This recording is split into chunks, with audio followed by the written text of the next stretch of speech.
Hello, welcome to Record Time.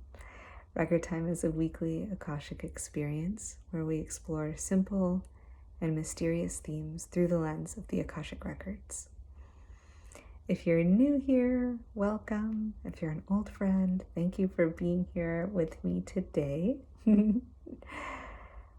If you're unsure what the Akashic Records are, I invite you to check out my website, minaruchi.com. And there I have a couple of videos explaining from my perspective what the Akashic Records are and what an Akashic Record reading is, and how it can be of service to you. So that's always a good place to start. But for now, just allow yourself to be here now as fully as you're able to. If you're multitasking, I understand. And see within that multitasking, if you can still just settle in, just take a moment to be aware of where you are, how you're holding yourself, and all that goodness. Sense into this moment of being. Wherever you are, whatever you're doing, as long as it's safe and accessible. All right. I'm going to tune into the records and see what they have to share with us today.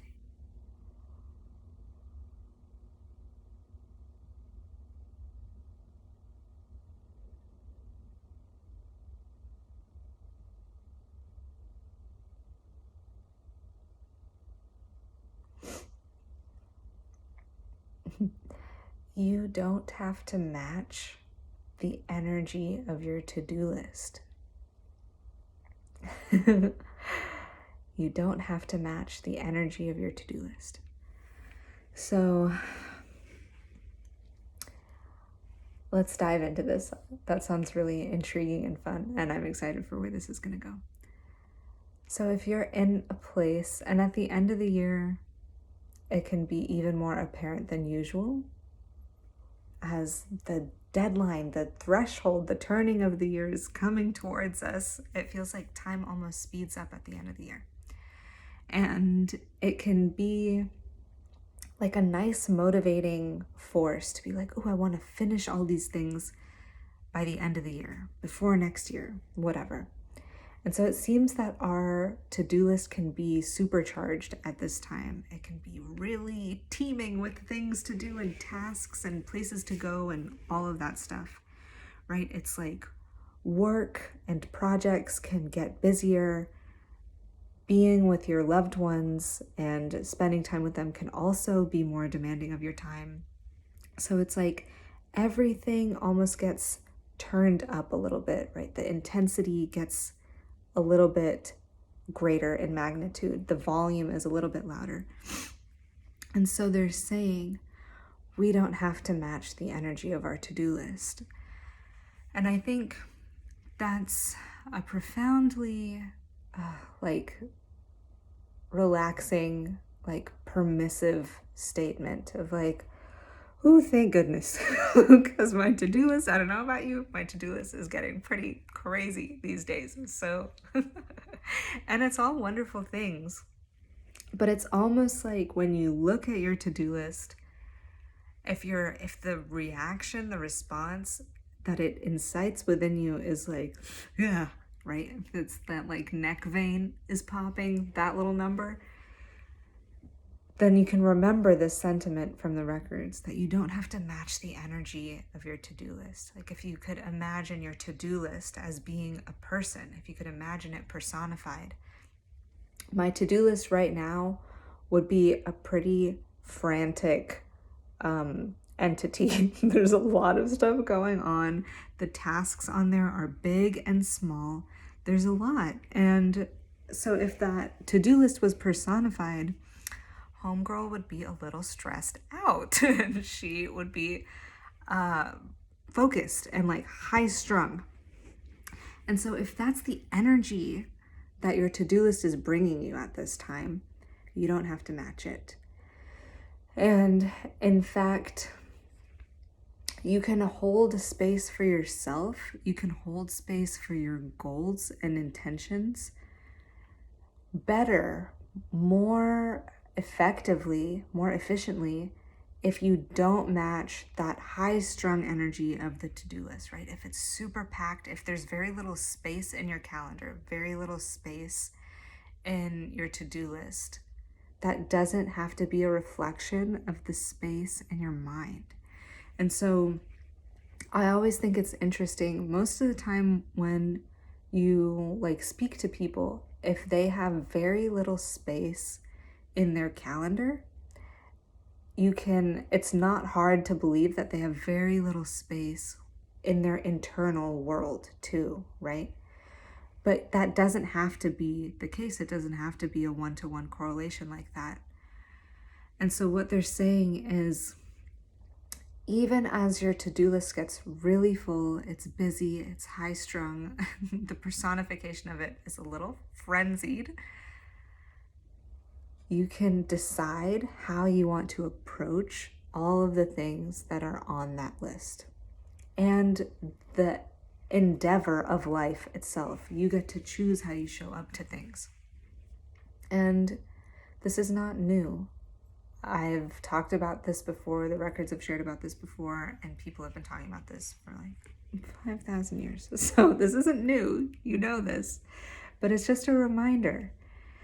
And what might this look like practically? How can we do this? Because that all sounds fine and dandy, okay, it's a cute sentence. You don't have to match the energy of your to-do list, but what does that actually look like? That can look like building space, or rather identifying space in the pockets of the to-do list that you're going to claim as being empty, right? As being leeway, like free time, spaciousness, something that's not set in stone. So that way, if a meeting runs a little late, or if something is taking a little longer, you have a little bit of a grace period between it. And if everything is already scheduled out, this is an invitation to actively decide to look for the space in your schedule, in the to-do list, in the chaos, because it is there. It is there. And part of you might want to resist that, no, there is literally no space. I have things back to back. There is no time to rest in between. And I want you to witness that resistance if it's coming up for you. Notice that response or that reaction of shutting down the possibility of even a gap, like a moment of space, of stillness, of rest between all of the things you have to do. And the example they're giving, right? It's to counter that point, to counter the sentiment that there is no time here, there is no space, there's too much to do, and you're matching that franticness. If you feel like you're unable to build in some space in between things, we can think of the example of someone giving birth. Even in the process of giving birth, there are gaps built into that process, right? That natural process, in the form of contractions and rest between, right? The contractions have space between them for a long time of the birth process. And then only towards the end, right, do they get very close together. So if a process like giving birth can have space naturally built into it, right? It's the contractions are 2 minutes apart. That means there's 2 minutes in there to catch your breath, right? It's not long, right? It could be 30 seconds. They could be 30 seconds apart. I'm not saying take 5 hours in between things, or even an hour or whatever. You might not have that, and I acknowledge that. But you do have 30 seconds. You do have 2 minutes in between each thing that you might have to do on your to-do list. So it's the invitation here is just giving yourself permission to claim those little tiny little spaces, little moments of rest.